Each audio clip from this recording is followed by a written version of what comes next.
And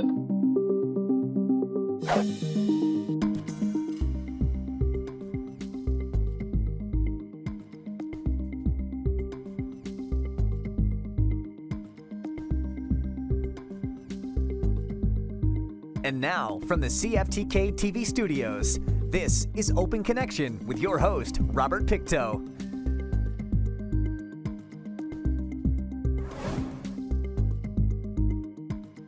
Welcome to Open Connection. I'm your host, Robert Pictou. Our show today comes to you from the unceded and traditional territory of the Squamish, Musqueam, and Tsleil-Waututh people.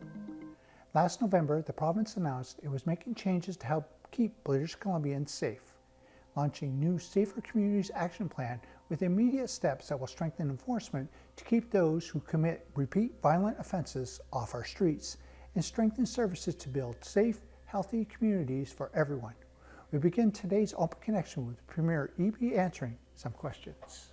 Collaboration with, first of all, cross ministries. You'll see behind me Mike Farnworth, the Minister for Public Safety, Minister Sheila Malcolmson for Mental Health and Addiction, Attorney General Rankin, responsible for the justice system.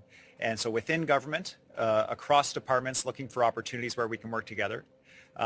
With respect to the addiction care initiative, coming from the front lines at St. Paul's Hospital, our province's center for addiction and mental health, of their vision of how we can better provide for people who show up in crisis at their emergency room, struggling with addiction and mental health issues. Around the CAR programs, the leadership that's been shown by communities that have implemented CAR programs. You heard Chief Palmer talk about the success in Vancouver of their program. So if it works in some communities, we believe it will work in others that don't have them. And if we expand these programs, we'll have better outcomes. And you heard from Johnny, from the head of the Canadian Mental Health Association, about the impact we've seen of the peer programs. There's been one peer assisted program operating on the North Shore. It has dramatically reduced the number of calls that police have to attend there responding to mental health emergencies, freeing them up to focus on crime and helping de-escalate and connect people to services who are in mental health distress. So these are really solutions that are coming, that are proven to work in communities, that are coming from the grassroots up to government and working across ministries in a collaborative way. For the most pressing issue, I'm here in Vancouver, joined by Mayor Sim, newly elected. Many people here in Vancouver concerned about random violent attacks, and all British Columbians concerned about that issue. An integrated team of police, prosecutors, probation workers to identify risks early, to work together to make sure that individuals that are either going to be involved in crime, at risk of or have committed a crime, that the full information is put in front of the court, that there's rapid response, and that everybody is working together is just one example of the many examples in this package of collaborations between the justice system, nonprofit organizations, municipalities, and the provincial government. It's going to take all hands on deck, and you can see too initiatives like the First Nations Justice Centers, where Indigenous people are going to be supported, bringing together all kinds of different services to help break the cycle that they may be involved in that keep bringing them into contact with the justice system. If we can break that cycle, not only do we make that person's life better, but we make the community better as well. What people are going to see in British Columbia is that we are going to be using every tool available to us at the provincial level to make a difference in their community. There are going to be some visible differences that we're looking for. So we're going to go head on at the encampments that people are seeing in their communities, the issues of visible mental health and addiction distress in their communities. This is not a change that's going to happen overnight, but my goal is we've got 2 years before the next election to show progress to British Columbians on these issues. Coming out of the pandemic, all the way down the west coast of the United States and Canada and across our country, we're seeing these issues. And BC will be a leader in responding to them if we're successful. These aren't problems that we're going to solve overnight, but they are problems where we're going to show progress, where we have to show progress, where British Columbians expect it. There are smaller centers across the province that are facing huge strain, especially hub cities. One of the pieces that was not featured in my remarks, but is incredibly important, is a virtual bail program. where people don't have to travel to Prince George or Williams Lake or Trail or Kamloops or Kelowna for a bail hearing and then potentially be released and stuck in that community, homeless with no contacts. They do the bail hearing from their home community. This is better for their community. It is better for them to be in a community where they have connections and not to be brought to a community where they don't have connections to get stuck, increase the homeless population, and increase people's feelings of a lack of safety. There are so many integrated pieces here, all aimed at the same goal of improving conditions in communities across the province. The challenge that we've had is that there has been a change to the federal rules around bail with a number of unintended consequences. This has been followed by some Supreme Court of Canada decisions that introduce a lot of complexity into the work that prosecutors have to do in making decisions around bail.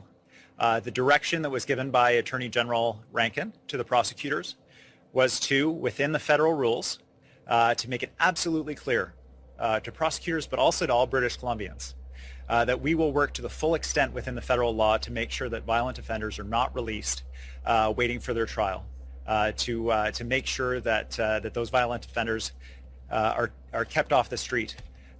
We are going to need to work with the federal government on their rules, and I've reached out at the federal level to make sure that they're clear about that, as have my colleagues across the country. So that work will continue, but British Columbians need to know that we're doing everything we can within our rules to make that happen. Open Connection will be right back after these messages. And now, from the CFTK-TV studios, this is Open Connection with your host, Robert Pictou. Thank you for staying with us. Located in downtown Vancouver, St. Paul's Hospital is an acute care hospital that is the oldest of 7 healthcare facilities operated by the province healthcare system. Let us return to the conversation as Premier Eby shares how St. Paul's Hospital will play a major role in helping those seeking help. Treatment is absolutely part of the announcement today. Connecting people with services through peer teams, through CAR teams where police and people with experience and knowledge around mental health are working together to connect people to services. Working with St. Paul's to create a seamless treatment stream so that when people show up in the emergency room, when they show up at the hospital in distress around addiction, mental health, that they can move directly to detox and into treatment. This will be a model that we can roll out across the whole province. Anytime a physician is asked to make an assessment about whether a person is held at a hospital because of a mental health crisis, when police are involved, there's sometimes a disconnect between the medical system and the law enforcement system. So part of this announcement as well is a province-wide deployment of an app that allows police to contact directly those medical health professionals at the hospital to know how best to respond to someone in distress in the street, to share information with the hospital so they're not waiting there trying to explain to an emergency room physician or a nurse why this person needs to be held, that the information is shared seamlessly. That kind of coordination, that kind of response, and physicians knowing that they have a good, high-quality treatment bed available if they decide to hold someone, those are essential prerequisites for a safe province, and that's what people will be seeing. It's not going to happen overnight, but we're going to make sure to deliver on that. There are 2 streams for involuntary care in our province. One is the corrections system, when people are arrested and put in jail involuntarily.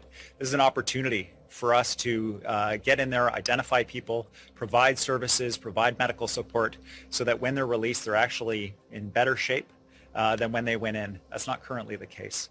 And we're putting those investments in place to make sure that that happens. The other is the medical system. The difficult decision about whether or not a person should be held against their will at a hospital because they're in mental health crisis is made by 2 physicians. I want every physician that has to make that difficult decision to know that they have high quality resources available for treatment for their patients that need that care. It won't be the decision of the provincial government that somebody is involuntarily held. It'll be a decision of a medical professional, but the decision of the province that will be made is that we'll make the resources available for that treatment so the physicians can make the decisions and they don't have to worry, do we have a bed available? What kind of a bed is it? Is it decent? And then perhaps release someone that they shouldn't because they feel they don't have the resources that they need. No one agency, not prosecutors, not police, not nonprofit organizations, cities or the province or the federal government can solve this problem. Everybody's got to be working together, and collaboration is key. The bail directive is really aimed at removing any ambiguity that a prosecutor may not know which direction the province thinks is in the public interest. The situation around bail has become incredibly more complex following the change in federal rules and some Supreme Court of Canada decisions. This sends a message both to prosecutors and to the public. What the province's intention is, what we believe the public interest is, that within that federal framework, that they are taking every step possible to make sure that violent offenders are not released back into the community until they've stood trial. So I had a positive response from the Prime Minister. He said he understood our concern about this issue, and he looked forward to working with the province on this issue. I have also spoken with Minister Mendicino, who said that he has heard about this from other provinces as well, and he's committed to acting with us to address this issue. And I know that this was a key topic at the federal, provincial, territorial meeting that was attended by Attorney General Rankin and Minister Farnworth for British Columbia, where we joined with other provinces in petitioning the federal government to take action on this. So they're very aware. Yes, I'll take an opportunity here to thank in particular the Ministry of Public Safety, Solicitor General, the Ministry of Mental Health and Addiction, and the Ministry of Attorney General. They collaborated together within government to put this plan together. The ministers responsible worked overtime. Their teams worked overtime to make this announcement possible. The provincial government will be the bottom line agency for public safety. The Ministry for Public Safety will be the bottom line agency for public safety in the provincial government. And that acceptance of our role to coordinate many different actors to respond to the crisis in our streets in many communities in our province is something that you will see from our government. We will take that role of coordination and we will accept that responsibility. Even though there's federal responsibilities, municipal responsibilities, nonprofit organizations, police and others, we will be the coordinating agency where there is none. We're happy to step up to do that because British Columbians expect that. Open Connection will be right back after these messages. And now, from the CFTK-TV studios, this is Open Connection with your host, Robert Pictou. Welcome back to Open Connection. The Safer Communities Action Plan lays out concrete steps at the provincial level to make communities safer under two tracks: enforcement and intervention services. Let us return to the conversation as Premier Eby shares how we can measure the plan's success. All of these programs, the CAR programs, the peer assisted programs, the Indigenous justice programs, they all have accountability frameworks, metrics that they'll be tracking.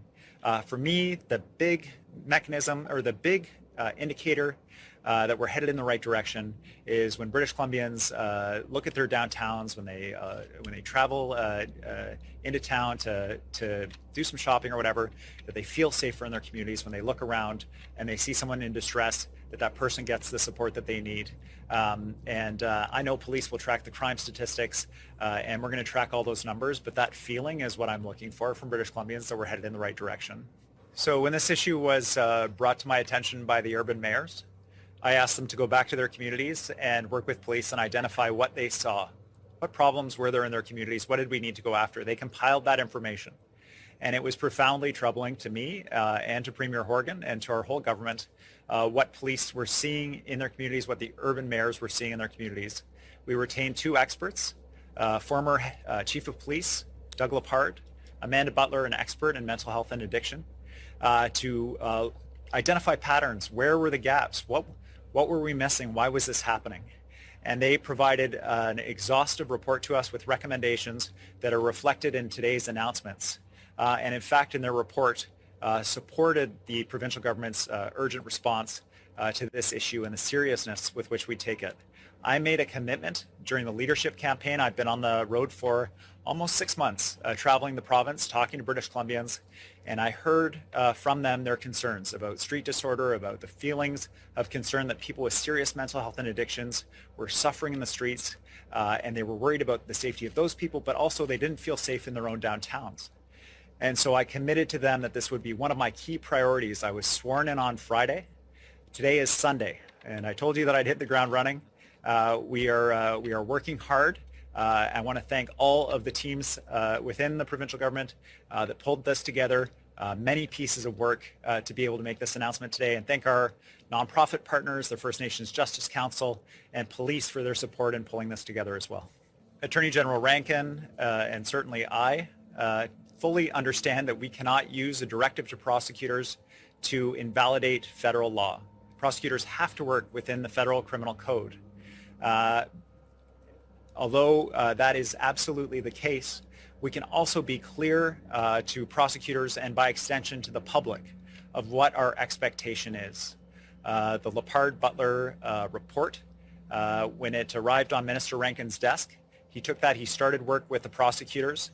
The bail policy has been rewritten to reflect the realities of where we are right now in British Columbia under the new federal rules and what people are seeing in communities. The old policy was in place for many years, served British Columbians for many years without controversy. We need a new policy to respond to those new realities. But that policy alone is not going to solve these problems.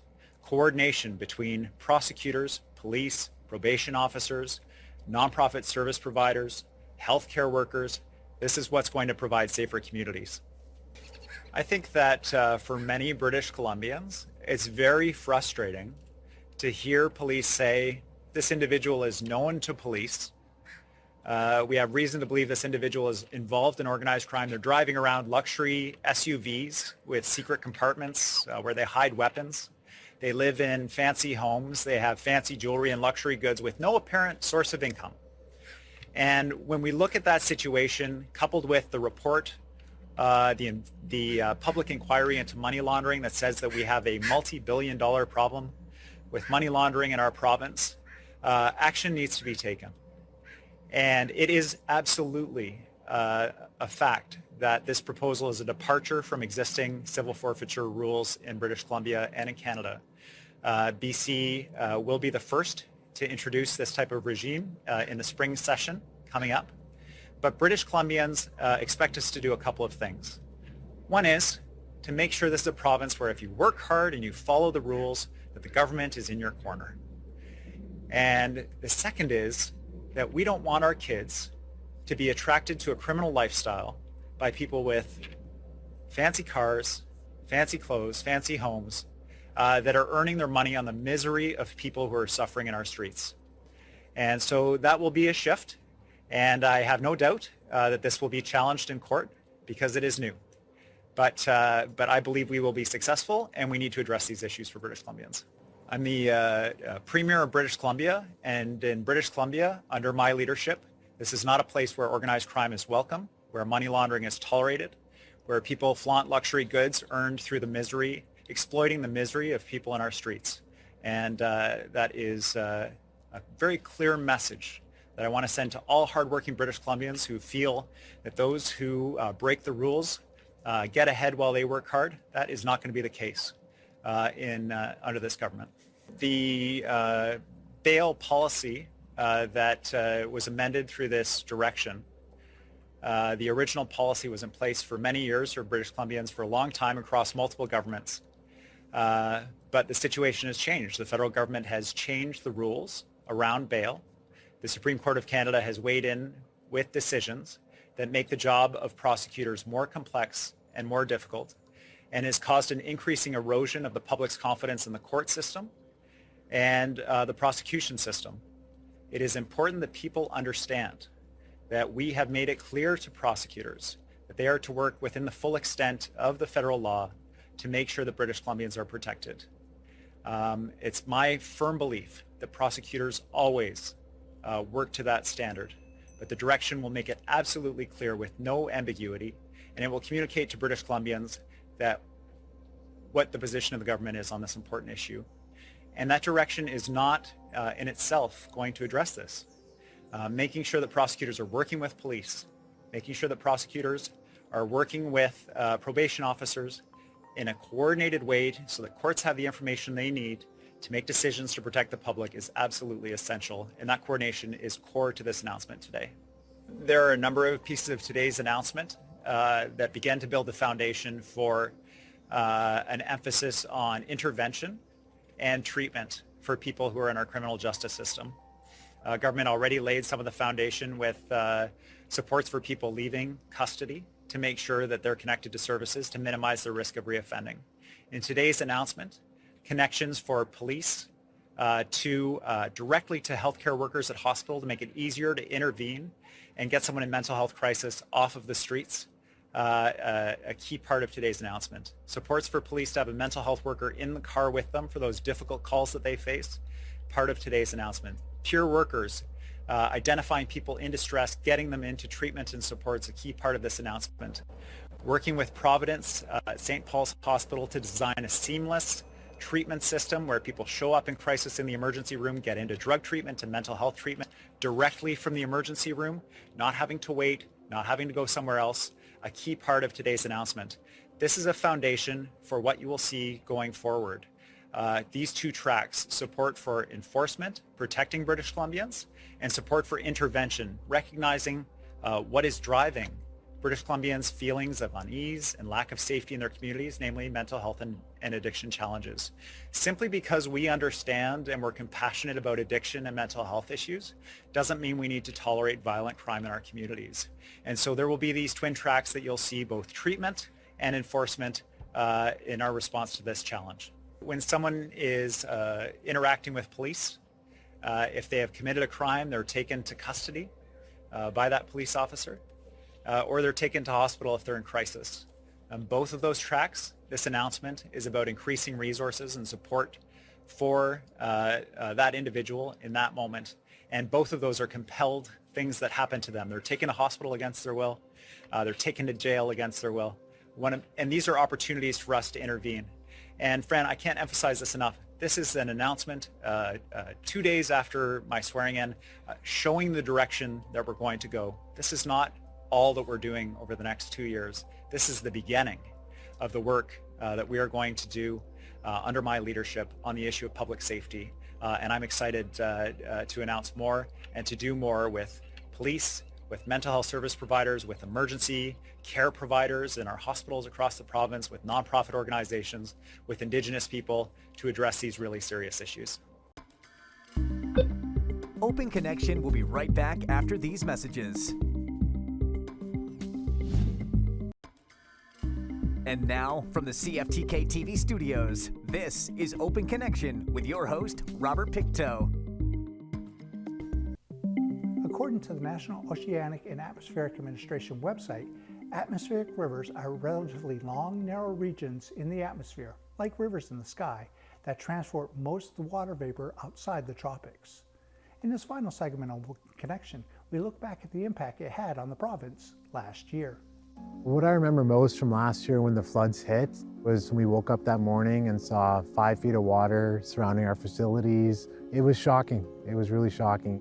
Seeing the devastation on the Coquihalla Highway, it's so surreal. It's like, how did so much water get there so fast? We got a knock on the door, the police telling us that the dike had been breached. In the same breath, he said, "So are you going or staying?" And we said, "You know, we've got cattle to look after." And then it came with a vengeance, like a river through here. It's definitely devastating how much road got taken away. But I'm still impressed with how quickly local contractors did the rebuild of the 3 main sites on our reserve. There was a lot of community spirit the evening of the 15th that they told us the pumps were going to fail. They didn't. 300 volunteers sandbagged all night, and the pumps were saved. People helped other people by offering beds, offering property to stay with an RV. It was just all hands on deck 24/7. There were already lots of trailers and farmers rescuing cattle, and with one phone call, the trailers were coming our way. Thank you for joining us for this episode of Open Connection.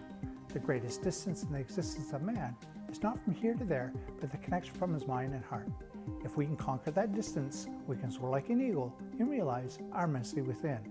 I'm Robert Pictou.